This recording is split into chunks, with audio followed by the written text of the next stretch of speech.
नमस्कार। कोरोना के खिलाफ देश आज फिर एक बहुत बड़ी लड़ाई लड़ रहा है। कुछ सप्ताह पहले तक स्थितियां संभली हुई थी और फिर एक कोरोना की दूसरी वेव तूफान बनकर आ गई। जो पीड़ा आपने सही है, जो पीड़ा आप सह रहे हैं, उसका मुझे पूरा एहसास है। जिन लोगों ने बीते दिनों में अपनों को खोया है, मैं सभी देशवासियों की तरफ से उनके प्रति संवेदनाएं व्यक्त करता हूं। परिवार के एक सदस्य के रूप में मैं आपके दुख में शामिल हूं। चुनौती बड़ी है, लेकिन हमें मिलकर अपने संकल्प, अपने हौसले और तैयारी के साथ इसको पार करना है। साथियों, अपनी बात को विस्तार देने से पहले मैं देश के सभी डॉक्टरों, मेडिकल स्टाफ, पैरामेडिकल स्टाफ, हमारे सभी सफाई कर्मचारी भाई बहन, हमारे एम्बुलेंस के ड्राइवर्स, हमारे सुरक्षा बल, पुलिसकर्मी, सभी की सराहना करूंगा। आपने कोरोना की पहली वेव में भी अपना जीवन दांव पर लगाकर लोगों को बचाया था। आज आप फिर इस संकट में अपने परिवार, अपने सुख, अपनी चिंता छोड़कर दूसरों का जीवन बचाने में दिन रात जुटे हुए हैं।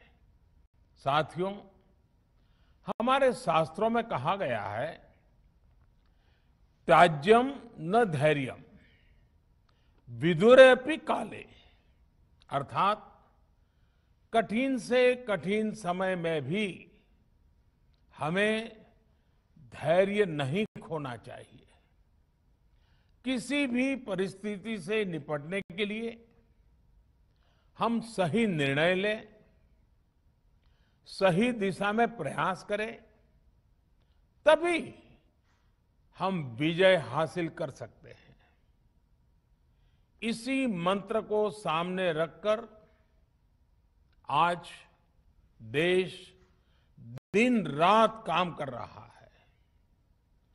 बीते कुछ दिनों में जो फैसले लिए गए हैं, जो कदम उठाए गए हैं, वो स्थिति को तेजी से सुधारेंगे। इस बार कोरोना संकट में देश के अनेक हिस्से में ऑक्सीजन की डिमांड बहुत ज्यादा बढ़ी है।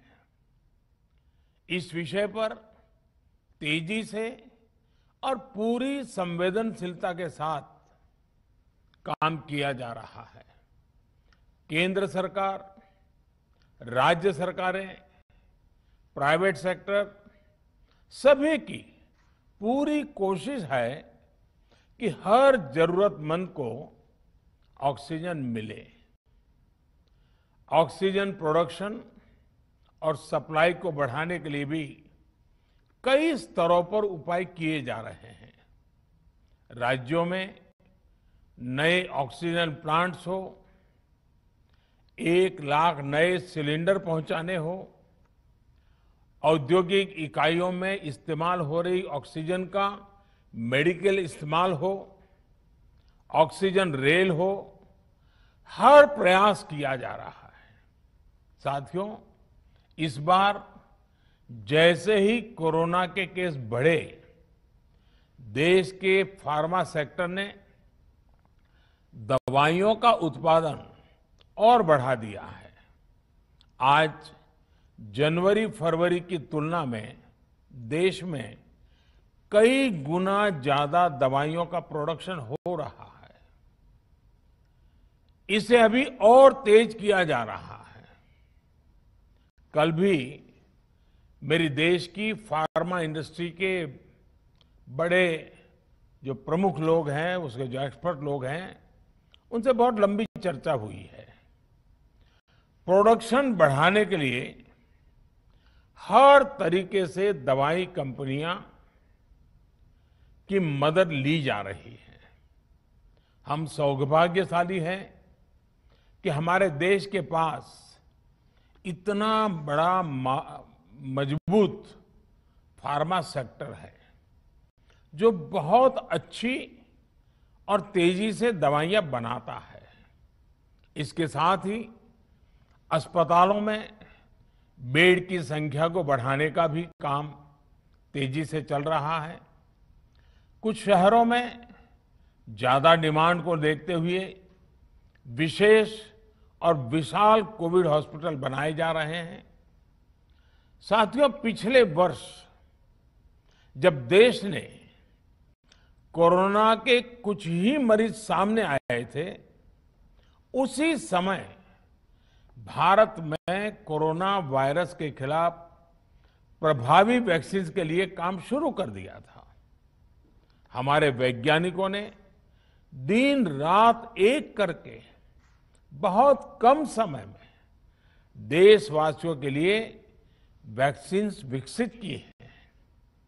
आज दुनिया की सबसे सस्ती वैक्सीन भारत में है। भारत की कोल्ड चेन व्यवस्था के अनुकूल वैक्सीन हमारे पास है। इस प्रयास में हमारे प्राइवेट सेक्टर ने इनोवेशन और एंटरप्राइज की भावना का बेहतरीन प्रदर्शन किया है। वैक्सीन्स की अप्रूवल्स और रेगुलेटरी प्रोसेसेस को फास्ट ट्रैक पर रखने के साथ ही सभी साइंटिफिक और रेगुलेटरी मदद को बढ़ाया गया है। यह एक टीम एफर्ट है जिसके कारण हमारा Bharat 2 made in India vaccine के साथ दुनिया का सबसे बड़ा टीकाकरण अभियान शुरू कर पाया। टीकाकरण के पहले चरण से ही गति के साथ ही इस बात पर जोर दिया गया कि ज्यादा से ज्यादा क्षेत्रों तक, जरूरतमंद लोगों तक वैक्सीन पहुंचे। दुनिया में सबसे तेजी से भारत में पहले 10 करोड़, फिर 11 करोड़ और अब 12 करोड़ वैक्सीन डोज दिए गए हैं। आज कोरोना से इस लड़ाई में हमें हौसला मिलता है कि हमारे health care workers, frontline corona warriors और सीनियर सिटीजन्स के एक बड़े हिस्से को वैक्सीन का लाभ मिल चुका है। साथियों, कल ही वैक्सीन को लेकर हुए एक और अहम फैसला भी हमने किया है। 1 मई के बाद से 18 वर्ष के ऊपर के किसी भी व्यक्ति को वैक्सीनेट किया जा सकेगा। अब भारत में जो वैक्सीन बनेगी उसका आधा हिस्सा सीधे राज्यों और अस्पतालों को भी मिलेगा।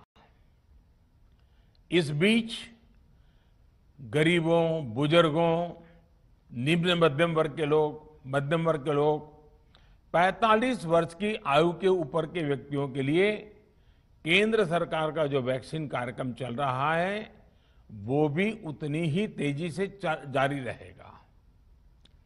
पहले की तरह ही सरकारी अस्पतालों में मुफ्त वैक्सीन मिलती रहेगी, जिसका फायदा, जैसा मैंने कहा, हमारे गरीब परिवार हो, हमारे मध्यम वर्ग, निम्न मध्यम वर्ग के परिवार हो, वो उनका लाभ उठा सकेंगे। साथियों, हम सभी का प्रयास जीवन बचाने के लिए है, और जीवन बचाने के लिए तो है ही। प्रयास से भी ये है कि आर्थिक गतिविधियां और आजीविका कम से कम प्रभावित हो। प्रयास का तरीका यही रखा जाए। वैक्सीनेशन को 18 वर्ष की आयु के ऊपर के लोगों के लिए ओपन करने से शहरों में जो हमारे वर्कफोर्स है उसे तेजी से वैक्सीन उपलब्ध होगी। राज्यों और केंद्र सरकार के प्रयासों से श्रमिकों को भी तेजी से वैक्सीन मिले लगेगी। मेरा राज्य प्रशासन से आग्रह है कि वो श्रमिकों का भरोसा जगाए रखे। उनसे आग्रह करें कि वो जहां है वहीं रहे। राज्यों द्वारा दिया गया ये भरोसा उनकी बहुत मदद करेगा कि वो जिस शहर में हैं वहीं पर अगले कुछ दिनों में वैक्सीन भी लगेगी और उनका काम भी बंद नहीं होगा। साथियों, पिछली बार जो परिस्थितियां थी वो अभी से काफी भिन्न थी। तब हमारे पास इस वैश्विक महामारी से लड़ने के लिए कोरोना स्पेसिफिक मेडिकल इंफ्रास्ट्रक्चर नहीं था। आप याद करिए देश की क्या स्थिति थी। कोरोना टेस्टिंग के लिए पर्याप्त लैब नहीं, पीपीई का कोई प्रोडक्शन नहीं, हमारे पास इस बीमारी के ट्रीटमेंट के लिए कोई खास जानकारी भी नहीं। लेकिन बहुत ही कम समय में हमने इन चीजों में सुधार किया। आज हमारे डॉक्टरों ने कोरोना के इलाज की बहुत ही अच्छी एक्सपर्टीज हासिल कर ली है। वो ज्यादा से ज्यादा जीवन बचा रहे हैं। आज हमारे पास बड़ी मात्रा में पीपीई किट्स हैं, लैब्स का बड़ा नेटवर्क है और हम लोग टेस्टिंग की सुविधा को निरंतर बढ़ा रहे हैं।